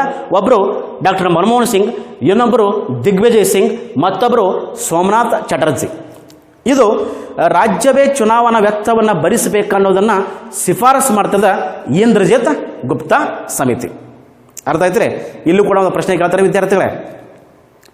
ರಾಜ್ಯವೇ ಅಥವಾ ಸರ್ಕಾರವೇ ಚುನಾವಣಾ ವೆಚ್ಚವನ್ನು ಭರಿಸಬೇಕೆಂದು ಶಿಫಾರಸು ಮಾಡಿದ ಸಮಿತಿಗಳು ಯಾವುವು? What are the committees recommended for electoral financing through state funding? ನೀವು ಬರೀ ಸಿಂಪಲ್ ಆಗಿ, 1 ವಾಂಚು ಸಮಿತಿ, ವಾಂಚು ಕಮಿಟಿ, 2 ತಾರ್ಕುಂಡೆ ಸಮಿತಿ, 3 ಇಂದ್ರಜಿತ್ ಗುಪ್ತಾ ಕಮಿಟಿ, ಇಂದ್ರಜಿತ್ ಗುಪ್ತಾ ಸಮಿತಿ ಅಂತ ನೀವು ಹೇಳಬೇಕಾಗ್ತದೆ ವಿದ್ಯಾರ್ಥಿಗಳೇ. ಅರ್ಥ ಆಯ್ತರೆ? ಹಾಗಾದರೆ ಈ ಇಂದ್ರಜಿತ್ ಗುಪ್ತಾ ಸಮಿತಿಯ ಕೆಲವೊಂದು ಶಿಫಾರಸುಗಳನ್ನು ಹೊರಡಿಸ್ತೈತಿ. ಆ ಶಿಫಾರಸುಗಳು ಏನದಾವು? ರಾಜ್ಯವೇ ಚುನಾವಣಾ ವೆಚ್ಚವನ್ನು ಭರಿಸಬೇಕು, ಸರ್ಕಾರವೇ ಚುನಾವಣೆ ವೆಚ್ಚವನ್ನು ಭರಿಸಬೇಕಂತ ತಿಳ್ಕೊಂಡ ಇಂದ್ರಜಿತ್ ಗುಪ್ತಾ ಸಮಿತಿ ಕೆಲವೊಂದು ಶಿಫಾರಸುಗಳನ್ನ ಅನುಷ್ಠಾನಕ್ಕೆ ತರ್ತೈತಿ. ಆ ಶಿಫಾರಸುಗಳು ಏನದಾವ ಅನ್ನೋದನ್ನು ಸ್ವಲ್ಪ ನಾವು ನೋಡೋಣ. ಇಲ್ಲಿ ಪ್ರಮುಖವಾಗಿ ವಿದ್ಯಾರ್ಥಿಗಳೇ, ಇಂದ್ರಜಿತ್ ಗುಪ್ತಾ ಸಮಿತಿಯ ಶಿಫಾರಸುಗಳನ್ನ ಗಮನಕ್ಕೆ ತೆಗೆದುಕೊಂಡು ನೋಡಿದಾಗ ಪ್ರಮುಖವಾಗಿ the committee recommended for state funding of elections they are. Indrajit Gupta ಸಮಿತಿಯ ಶಿಫಾರಸುಗಳನ್ನ ಗಮನಕ್ಕೆ ತೆಗೆದುಕೊಂಡು ನೋಡೋಣ. ಇಲ್ಲಿ ಸಬ್ ಪಾಯಿಂಟ್ ಬರ್ತಾವ, ಒಂದೊಂದಾಗಿ ತಿಳಿದುಕೊಳ್ಳುತ್ತಾ ಹೋಗೋಣ. The first one, to minimise the election expenses of political parties, a part of it to be borne by the state. ಅಂತಂದರೆ ವಿದ್ಯಾರ್ಥಿಗಳೇ, ಇಂದ್ರಜಿತ್ ಗುಪ್ತಾ ಸಮಿತಿಯ ಕೆಲವೊಂದು ಶಿಫಾರಸುಗಳನ್ನ ಗಮನಕ್ಕೆ ತೆಗೆದುಕೊಂಡು ನೋಡಬೇಕಾಗ್ತದೆ ವಿದ್ಯಾರ್ಥಿಗಳಲ್ಲಿ. ಸಬ್ ಪಾಯಿಂಟ್ ಬಂದಿರ್ತಾವೆ, ಒಂದೊಂದಾಗಿ ನೋಡೋಣ. ಇಲ್ಲಿ ಮೊದಲನೇದಾಗಿ ವಿದ್ಯಾರ್ಥಿಗಳೇ, ಚುನಾವಣಾ ವೆಚ್ಚದ ಕನಿಷ್ಠ ಒಂದು ಭಾಗವನ್ನು ರಾಜ್ಯವು, ಮೊದಲನೇದಾಗಿ ಸಿಂಪಲ್ ಆಗಿ ತಿಳ್ಕೊರಿ, ರಾಜ್ಯವು ಚುನಾವಣಾ ವೆಚ್ಚದ ಕನಿಷ್ಠ ಒಂದು ಭಾಗವನ್ನು ಭರಿಸಬೇಕು. ಆ ಮೂಲಕ ರಾಜಕೀಯ ಪಕ್ಷದ ವೆಚ್ಚ ಕಡಿಮೆಯಾಗುತ್ತದೆ. ಇದು ಮೊದಲನೇ ಪ್ರಮುಖ ಶಿಫಾರಸು. ಇನ್ನು ಎರಡನೇದಾಗಿ state funding should be in the form of kind, not in cash. ಚುನಾವಣಾ ವೆಚ್ಚಕ್ಕಾಗಿ ನೀಡುವ ಹಣ ನಗದು ರೂಪದಲ್ಲಿರದೆ ವಸ್ತುಗಳ ರೂಪದಲ್ಲಿರಬೇಕು ಅನ್ನುವ ಶಿಫಾರಸನ್ನು ಮಾಡ್ತೈತಿ ಇಂದ್ರಜಿತ್ ಗುಪ್ತಾ ಸಮಿತಿ ಭಾರತ ಸರ್ಕಾರಕ್ಕೆ. ಅರ್ಥ ಆಯ್ತು ರೀ. ಎರಡನೇದಾಗಿ. ಇನ್ನು ಮೂರನೇದಾಗಿ it recommended separate election fund to be created. ಚುನಾವಣಾ ವೆಚ್ಚವನ್ನು ಭರಿಸುವುದಕ್ಕಾಗಿ ಪ್ರತ್ಯೇಕ ಚುನಾವಣಾ ನಿಧಿಯನ್ನು ಸ್ಥಾಪಿಸಬೇಕು ಅನ್ನೋದನ್ನು ಶಿಫಾರಸು ಮಾಡ್ತೈತಿ. ಚುನಾವಣಾ ವೆಚ್ಚವನ್ನು ಭರಿಸುವುದಕ್ಕಾಗಿ ಪ್ರತ್ಯೇಕ ಚುನಾವಣಾ ನಿಧಿಯನ್ನು ಸ್ಥಾಪಿಸಬೇಕಂತೇಳಿ ಶಿಫಾರಸು ಮಾಡ್ತೈತಿ. ಈ ನಿಧಿಗಾಗಿ ಪ್ರತಿ ವರ್ಷ ಕೇಂದ್ರ ಸರ್ಕಾರ 600 ಕೋಟಿ ರೂಪಾಯಿ ಮತ್ತು ಎಲ್ಲ ರಾಜ್ಯ ಸರ್ಕಾರಗಳು ಸೇರಿ 600 ಕೋಟಿ ರೂಪಾಯಿಗಳನ್ನ ನೀಡಬೇಕು ಅನ್ನೋದನ್ನು ಶಿಫಾರಸು ಮಾಡ್ತೈತಿ ಇಂದ್ರಜಿತ್ ಗುಪ್ತಾ ಸಮಿತಿ. ಇದು ಇನ್ನೊಂದು ಪ್ರಮುಖ ಅದರ ಶಿಫಾರಸು ನಾವು ಭಾವಿಸಬೇಕಾಗ್ತದೆ. ಇನ್ನು ನಾಲ್ಕನೇದಾಗಿ ವಿದ್ಯಾರ್ಥಿಗಳೇ, state funding to be confined to the recognised parties by the election commission. ಚುನಾವಣಾ ಆಯೋಗದಿಂದ ಮಾನ್ಯತೆ ಪಡೆದ ರಾಜಕೀಯ ಪಕ್ಷಗಳಿಗೆ ಮಾತ್ರ ಆರ್ಥಿಕ ಸಹಾಯವನ್ನು ಸರ್ಕಾರ ನೀಡಬೇಕು ಅನ್ನೋದನ್ನು ಶಿಫಾರಸು ಮಾಡ್ತೈತಿ ಇಂದ್ರಜಿತ್ ಗುಪ್ತಾ ಸಮಿತಿ. ಇದು ಕೂಡ ಇನ್ನೊಂದು ಪ್ರಮುಖ ಅದರ ಶಿಫಾರಸು ನಾವು ಭಾವಿಸಬೇಕಾಗ್ತದೆ ವಿದ್ಯಾರ್ಥಿಗಳೇ. ನೆಕ್ಸ್ಟ್ ಐದನೇದಾಗಿ, to avail the state funding benefits the political parties must submit their income tax returns ಅಂತಂದರೆ, ಐದನೇದಾಗಿ ಬರುವಂಥ ಪ್ರಮುಖ ಶಿಫಾರಸು ಏನಪ್ಪ ಅಂದ್ರೆ, ಸರ್ಕಾರದಿಂದ ಹಣಕಾಸಿನ ಸಹಾಯವನ್ನು ಪಡೆಯಬೇಕಾದರೆ ರಾಜಕೀಯ ಪಕ್ಷಗಳು ತಮ್ಮ ಖರ್ಚು ವೆಚ್ಚದ ಬಗ್ಗೆ ಆದಾಯ ತೆರಿಗೆ ಇಲಾಖೆಗೆ ಲೆಕ್ಕವನ್ನು ನೀಡಬೇಕು ಅನ್ನೋದನ್ನು ಶಿಫಾರಸು ಮಾಡ್ತದೆ. ನೆಕ್ಸ್ಟ್ ಆರನೇದಾಗಿ ವಿದ್ಯಾರ್ಥಿಗಳೇ, the details of expenditure should be given to the election commission within the specified time. ವಿದ್ಯಾರ್ಥಿಗಳೇ, ರಾಜಕೀಯ ಪಕ್ಷಗಳು ಚುನಾವಣಾ ಸಂದರ್ಭದಲ್ಲಿ ಮಾಡಿದ ಖರ್ಚು ವೆಚ್ಚದ ಬಗ್ಗೆ ಸಂಪೂರ್ಣ ಲೆಕ್ಕಪತ್ರವನ್ನು ಚುನಾವಣಾ ಮುಗಿದ 1 ತಿಂಗಳ ಒಳಗಾಗಿ ಚುನಾವಣಾ ಆಯೋಗಕ್ಕೆ ಸಲ್ಲಿಸಬೇಕು ಅನ್ನೋದನ್ನು ಶಿಫಾರಸು ಮಾಡ್ತದೆ. ಇದು ಕೂಡ ಇನ್ನೊಂದು ಪ್ರಮುಖ ಶಿಫಾರಸು. ನೆಕ್ಸ್ಟ್ ಕೊನೆಯದಾಗಿ ಬರುವಂಥ ಶಿಫಾರಸು ಯಾವುದಪ್ಪ ಅಂದರೆ ವಿದ್ಯಾರ್ಥಿಗಳೇ, it recommended for reasonable restrictions writings on wall, display of cutouts, banners, posters and buntings. ವಿದ್ಯಾರ್ಥಿಗಳೇ, ಏಳನೇದಾಗಿ ಬರುವಂಥ ಇನ್ನೊಂದು ಶಿಫಾರಸು ಏನಪ್ಪ ಅಂದ್ರೆ, ರಾಜಕೀಯ ಪಕ್ಷಗಳು ರಾಜಕೀಯ ಸಮಯದಲ್ಲಿ ಬಳಸುವ ಗೋಡೆ ಬರಹ, ವಾಲ್ ಪೋಸ್ಟರ್ಗಳು, ಕರಪತ್ರಗಳು, ಭಿತ್ತಿಪತ್ರಗಳು, ತದನಂತರ ಪ್ರಮುಖವಾಗಿ ಕಟೌಟ್ಸ್ಗಳು, ಬ್ಯಾನರ್ಸ್ಗಳು, ಪೋಸ್ಟರ್ಸ್ಗಳು, ಮೈಕ್ಗಳು, ವಾಹನಗಳನ್ನು ಎಷ್ಟು ಪ್ರಮಾಣದಲ್ಲಿ, ಎಲ್ಲಿ ಮತ್ತು ಎಷ್ಟು ಸಮಯದೊಳಗೆ ಬಳಸಬೇಕೆಂಬುದರ ಬಗ್ಗೆ ನಿಬಂಧನೆ ಹೇರಬೇಕು ಅನ್ನುವ ಶಿಫಾರಸನ್ನು ಕೂಡ ಇಂದ್ರಜಿತ್ ಗುಪ್ತಾ ಸಮಿತಿ ಮಾಡ್ತದೆ. ಅರ್ಥ ಆಯ್ತು. ಇಷ್ಟು ನಾವು ಇಂದ್ರಜಿತ್ ಗುಪ್ತಾ ಸಮಿತಿ ರಾಜ್ಯವೇ ಚುನಾವಣಾ ವೆಚ್ಚವನ್ನು ಭರಿಸಬೇಕು ಅನ್ನೋದಕ್ಕೆ ಶಿಫಾರಸನ್ನು ಮಾಡ್ತದೆ. ಈ ಶಿಫಾರಸನ್ನು ಅನುಷ್ಠಾನಕ್ಕೆ ತಂದದ್ದಾದರೆ ನಾವು ಚುನಾವಣೆಗಳನ್ನ ಅತ್ಯಂತ ಪವಿತ್ರತೆಯನ್ನು ಕಾಪಾಡಬಹುದು. ಒಂದು ಒಳ್ಳೆಯ ಬಲಿಷ್ಠ ಪ್ರಜಾತಂತ್ರ ರಾಷ್ಟ್ರವನ್ನು ಕಟ್ಟುವಲ್ಲಿ ಪ್ರಮುಖವಾದ ಪಾತ್ರ ವಹಿಸಲಿಕ್ಕೆ ಈ ಶಿಫಾರಸುಗಳು ಪ್ರಮುಖವಾದ ಪಾತ್ರ ವಹಿಸ್ತವೆ. ಯಾವುದೇ ರೀತಿಯ ಅವ್ಯವಹಾರಗಳು, ಯಾವುದೇ ರೀತಿಯ ಅಕ್ರಮಗಳನ್ನು ನಡೆದಂತೆ ನೋಡಿಕೊಳ್ಳಲಿಕ್ಕೆ ಈ ಶಿಫಾರಸುಗಳು ಪ್ರಮುಖವಾದ ಪಾತ್ರ ವಹಿಸ್ತವೆ. ಅರ್ಥ ಆಯ್ತು. ಇಷ್ಟು ನಾವು ಪ್ರಮುಖವಾಗಿ ಚುನಾವಣೆ ಸುಧಾರಣೆಗಳಲ್ಲಿ ಬರುವಂಥ ಪ್ರಮುಖ ಇನ್ನುಳಿದ 3 ಮತ್ತು 4ನೇ ಚುನಾವಣೆ ಸುಧಾರಣೆಗಳ ಬಗ್ಗೆ ತಿಳ್ಕೊಬೋದು ವಿದ್ಯಾರ್ಥಿಗಳೇ. ಇದು ಕೂಡ ಎಕ್ಸಾಮ್ ದೃಷ್ಟಿಯಿಂದ ಬಹಳ ಮಹತ್ವ ಐತಾರೆ. ಹೀಗೆ ಇರ್ತೇನೆ. ಅರ್ಥ ಆಯ್ತು. ರಾಜ್ಯವೇ ಚುನಾವಣಾ ವೆಚ್ಚವನ್ನು ಭರಿಸಬೇಕು ಅನ್ನೋದು ಕುರಿತು ಟಿಪ್ಪಣಿ ಬರೆಯಿರಿ. Right a short note on state funding of electoral reforms. Short notes ಇದು ಕೇಳಬಹುದರೆ 5 ಅಂಕದ ಮೇಲೆ ಪ್ರಶ್ನೆ ಬರಬಹುದು. ರಾಜ್ಯವೇ ಚುನಾವಣಾ ವೆಚ್ಚವನ್ನು ಭರಿಸಬೇಕು, ಟಿಪ್ಪಣಿ ಬರೆಯಿರಿ. Right a short note on state funding of electoral reforms. ಅರ್ಥ ಆಯ್ತು ರೀ. ಇದು 5 ಅಂಕದ ದೃಷ್ಟಿ ಮೇಲೆ ಕೂಡ ಭಾಳ ಮಹತ್ವ ಐತಿ. ಇದರ ಜೊತೆಗೆ ಇನ್ನೊಂದು ನಾವು ಇಲ್ಲಿ ನೋಡಬೇಕಾಗ್ತದೆ, ವಿದ್ಯಾರ್ಥಿಗಳು 2013ರ ಚುನಾವಣೆ ಸುಧಾರಣೆಗಳಲ್ಲಿ ಕಳೆದ 2013ರಲ್ಲಿ ಸೆಪ್ಟೆಂಬರ್ 27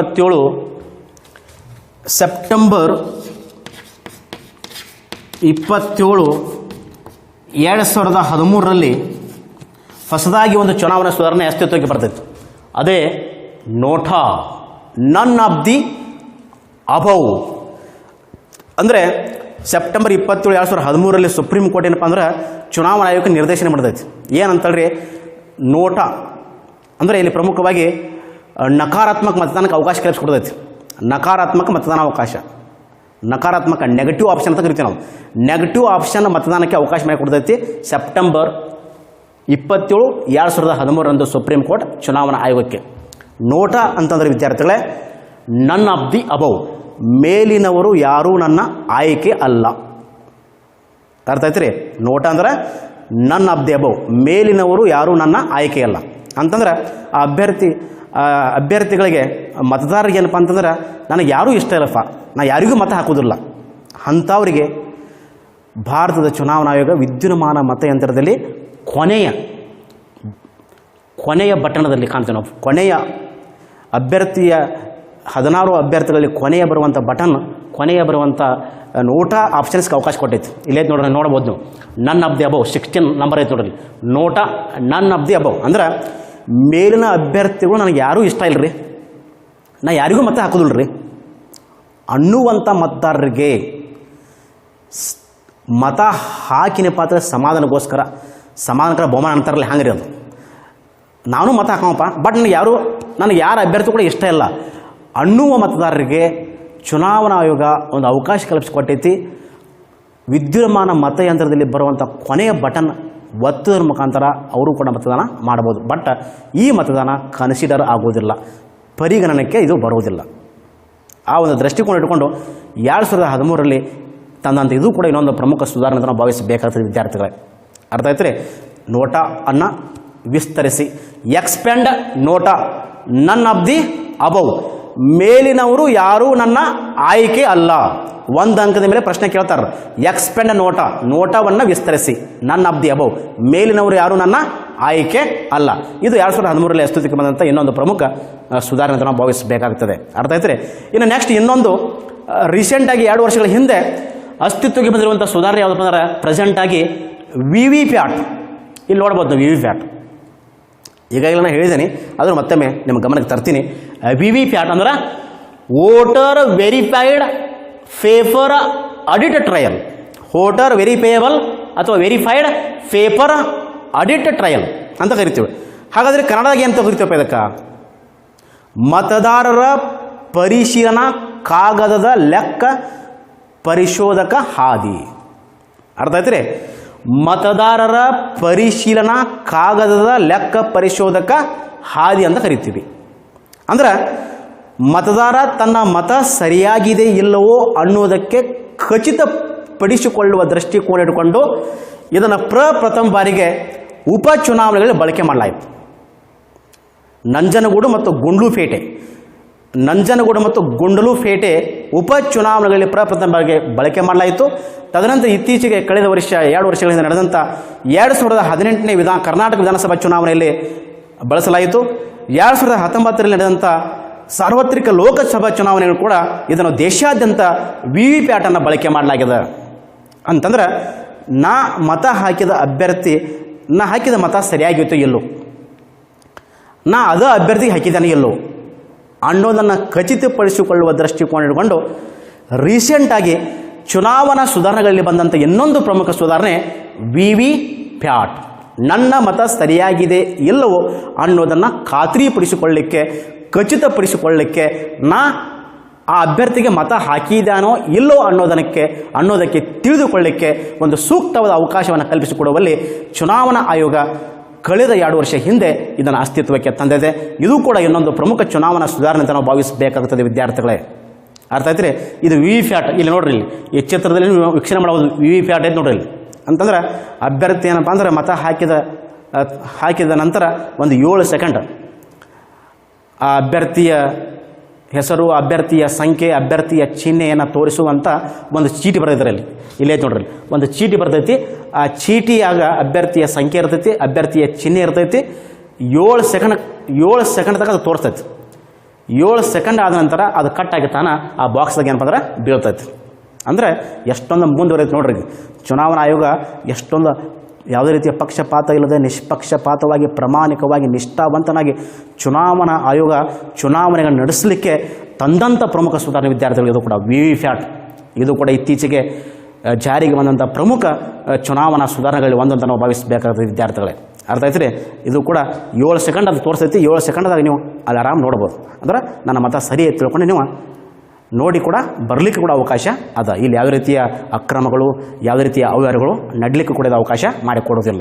ಅಗದಿ ಸ್ಪಷ್ಟ ನಿಷ್ಪಕ್ಷಪಾತವಾಗಿ ಅತ್ಯಂತ ಪ್ರಾಮಾಣಿಕವಾಗಿ ಇಲ್ಲಿ ಯಾವುದೇ ರೀತಿಯ ನಕಲಿ ಮತನಕ್ಕೆ ಅವಕಾಶದ ಕಲ್ಪಿಸಿಕೊಡುವುದಿಲ್ಲ. ಹೀಗಾಗಿ ಇದು ಕೂಡ ಇತ್ತೀಚೆಗೆ ಕಳೆದ ವರ್ಷ ಬಂದಂಥ ಇನ್ನೊಂದು ಪ್ರಮುಖ ಸುಧಾರಣೆ ಅಂತ ನಾವು ತಿಳಿದುಕೊಳ್ಳಬೇಕಾಗ್ತದೆ ವಿದ್ಯಾರ್ಥಿಗಳೇ. ಇಲ್ಲಿ ಕೂಡ ಒಂದು ಪ್ರಶ್ನೆ ಕೇಳ್ಬೋದು, ಹೇಳಕ್ಕೆ ಬರೋದಿಲ್ಲ ರೀ. ಅಪ್ಲೈಡ್ ಕ್ವಶನ್ ಕೇಳ್ಬೋದಿಲ್ಲ, ಜನರಲ್ ಕ್ವಶನ್ ಕೇಳ್ಬೋದಿಲ್ಲ. ಜನರಲ್ ಅಲ್ಲಿ ಇದು ಅದಕ್ಕೆ ಸಂಬಂಧಪಟ್ಟದೈತಿ, ಕೇಳ್ಬೋದಿಲ್ಲ.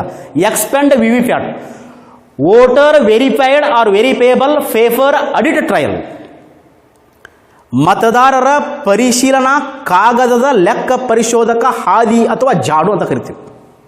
ಅಥವಾ ನನ್ನ ಮತ ಸರಿಯಾಗಿದೆ ಇಲ್ಲವೋ ಅನ್ನೋದನ್ನು ಖಚಿತಪಡಿಸಿಕೊಳ್ಳುವುದು, ಖಾತ್ರಿಪಡಿಸಿಕೊಳ್ಳುವುದೇ VVPAT. ಅರ್ಥ ಆಯ್ತು ರೀ? ಇವು ಇತ್ತೀಚೆಗೆ ಬಂದಂಥ ಪ್ರಮುಖ ನೋಟ ಮತ್ತು VVPAT ಇತ್ತೀಚೆಗೆ ಬಂದಂಥ ಚುನಾವಣಾ ಸುಧಾರಣೆಗಳು.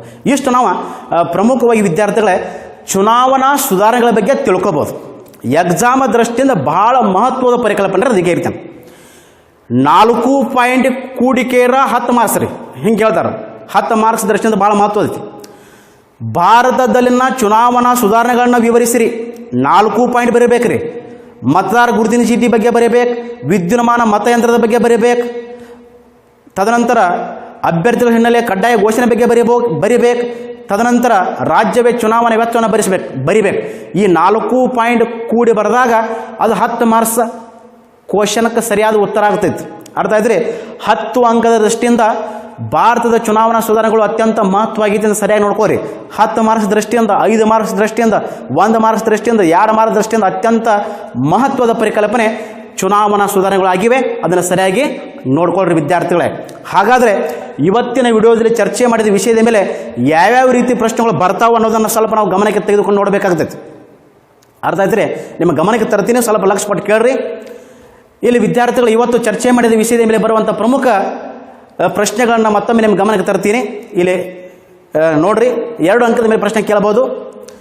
ಚುನಾವಣಾ ಸಂದರ್ಭದಲ್ಲಿ ನಾಮಪತ್ರ ಸಲ್ಲಿಸುವಾಗ ಅಭ್ಯರ್ಥಿಯು ಸಲ್ಲಿಸುವ ಕಡ್ಡಾಯ ವಿವರಗಳು ಯಾವುದಾದ್ರೂ 2 ಅಂಶಗಳನ್ನು ತಿಳಿಸಿ. ಅಂದ್ರೆ ಚುನಾವಣಾ ಸಂದರ್ಭದಲ್ಲಿ ನಾಮಪತ್ರ ಸಲ್ಲಿಸುವಾಗ ಅಭ್ಯರ್ಥಿಯು ಸಲ್ಲಿಸುವ ವಿವರಗಳ ಯಾವುದಾದ್ರೂ 2 ಅಂಶಗಳನ್ನು ತಿಳಿಸಿ ಅಂತ ಕೇಳ್ತಾರೆ. ನೀವು ಬೇಕಾದ 2 ಬರೀರಿ. ಶೈಕ್ಷಣಿಕ ವಿವರಗಳ ಹಿನ್ನೆಲೆ ಬರೀಬಹುದು, ಅಪರಾಧ ವಿವರಗಳ ಹಿನ್ನೆಲೆ ಬರೀಬಹುದು, ಆಸ್ತಿ ವಿವರಗಳ ಹಿನ್ನೆಲೆ ಬರೀಬಹುದು. ಅರ್ಥ ಆಯ್ತು ರೀ? ಹಿಂಗೆ ಕೇಳ್ತಾರೆ. Name any 2 mandatory disclosures declared by the, ಹಿಂಗೆ ಯಾವ ರೀತಿ ಕೇಳ್ತಾರೆ ಹೇಳ್ರಿ?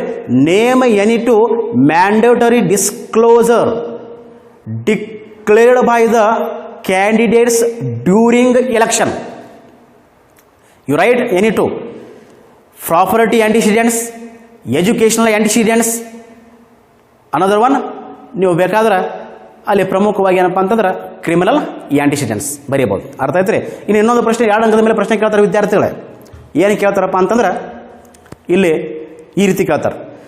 ಸರ್ಕಾರವೇ ಅಥವಾ ರಾಜ್ಯವೇ ಚುನಾವಣಾ ವೆಚ್ಚವನ್ನು ಭರಿಸಬೇಕೆಂದು ಶಿಫಾರಸು ಮಾಡಿದ ಸಮಿತಿಗಳು ಯಾವುವು? What are the committees recommended for electoral financing through state funding?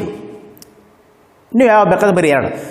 Indrajit Gupta ಸಮಿತಿ ಬರೀರಿ, ತಾರಕುಂಡೆ ಸಮಿತಿ ಬರೀರಿ, ತದನಂತರ ಇನ್ನೊಂದು ಬೇಕಾದ್ರೆ ಯಾವುದಪ್ಪ ವಾಂಚು ಸಮಿತಿ ಬರೀಬೋದು ಸಿಂಪಲ್ ಆಗಿ. ಇನ್ನು ಎಕ್ಸ್ಪೆಂಡ್ ನೋಟಾ ಅನ್ನು ವಿಸ್ತರಿಸಿ. ನನ್ ಆಫ್ ದಿ ಅಬೌವ್. ನೋಟಾವನ್ನು ವಿಸ್ತರಿಸಿ ಕೇಳಿದಾಗ ಮೇಲಿನವರು ಯಾರೂ ನನ್ನ ಆಯ್ಕೆ ಅಲ್ಲ, ಸಿಂಪಲ್. ಇನ್ನು ಇನ್ನೊಂದು ಪ್ರಶ್ನೆ ಕೇಳ್ಬೋದು ಇತ್ತೀಚೆಗೆ. VVPAT ವಿಸ್ತರಿಸಿ. Voter verified or verifiable paper audit trail. V V ಪ್ಯಾಟನ್ನು ವಿಸ್ತರಿಸಿ, ಎಕ್ಸ್ಪೆಂಡ್ ವಿ ವಿ ಪ್ಯಾಟ್. ಮತದಾರರ ಪರಿಶೀಲನಾ ಕಾಗದದ ಲೆಕ್ಕ ಪರಿಶೋಧಕ ಜಾಡು ಅಥವಾ ನನ್ನ ಮತ ಸರಿಯಾಗಿದೆ ಇಲ್ಲೋ ಅನ್ನೋದನ್ನು ಖಚಿತಪಡಿಸಿಕೊಳ್ಳುವುದು, ಖಾತ್ರಿಪಡಿಸಿಕೊಳ್ಳುವುದು ಎಂದರ್ಥ. ಅರ್ಥ ಆಯ್ತು ರೀ. ತದನಂತರ ಇನ್ನು 5 ಅಂಕದಷ್ಟು ಕೂಡ ಕ್ವಶನ್ ಕೇಳ್ತಾರೆ. Write a short note on mandatory disclosure of antecedents of the candidates.